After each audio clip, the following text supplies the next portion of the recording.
Nov dan, nov večer.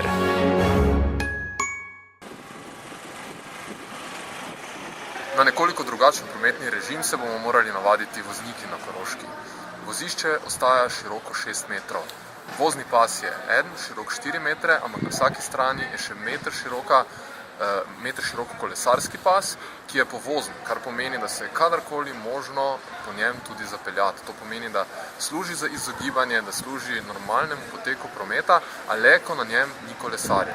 Če so na njem kolesarji, imajo kolesarji prednost, kar pomeni, da se bomo morali vozniki nekoliko umiriti, upočasniti, tako ali tako velja po Koroški omejitev 30 km/h in se peljati za kolesarjem v primeru, da imamo nasprotni promet.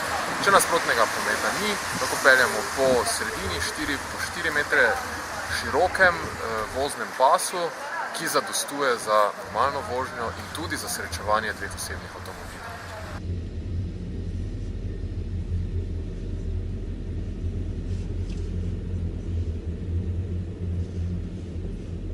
Pa avtobusov?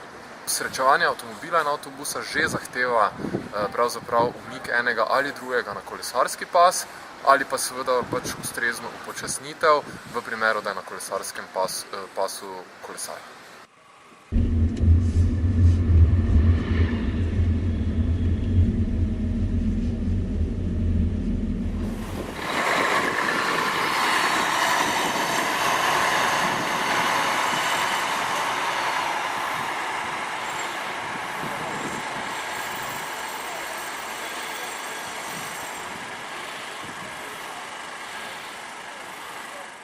Tudi urbana oprema, postavljena za čas eksperimentalne rešitve, na Koroški ostaja in se v ponedeljek pridružujejo tudi klopi, da bo vendarle to ulica z malce bolj družabnim značajem, kajti prometa, čeprav bo povsem sproščen in brez omejitev, bo verjetno malce manj.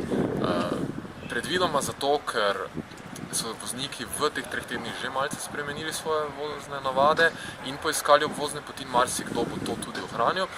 Malo tudi zato, ker je kdo že prišel z avtomobila na kolo ali pa se raje poda na kratke razdalje peš, kdo tudi z javnim prevoznim sredstvom, tako da prometa bo verjetno manj, tudi zaradi teh naravnih ukrepov umirjanja, ki bodo marsikoga prepričali, sploh če želi priti hitro z enega na drug konec mesta, da raje izbere katero drugo pot, ne pa Koroški.